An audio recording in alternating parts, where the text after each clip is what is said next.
પ્રથમ અકસ્માતમાં રાજપીપળા ચોકડી ઓવરબ્રિજ પર ટ્રક વચ્ચે જોરદાર ટક્કર થતાં અકસ્માત સર્જાયો હતો.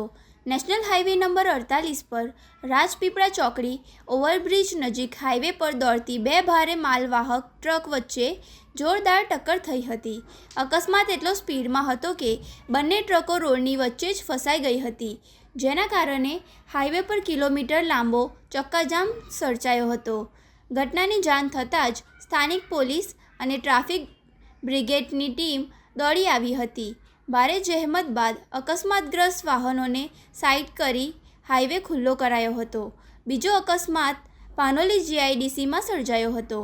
પાનોલી જીઆઈડીસીમાં આવેલી ગિન્ની કંપની નજીક એક ફૂટપાથ વચ્ચે ઝડપથી આવતી ટ્રક અને કાર વચ્ચે જોરદાર અકસ્માત સર્જાયો હતો.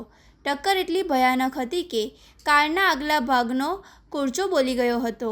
જો કે એરબેગ્સ અથવા નસીબ જોગે કારમાં સવાર તમામ 5 પ્રવાસીઓનો આબાદ બચાવ થયો છે.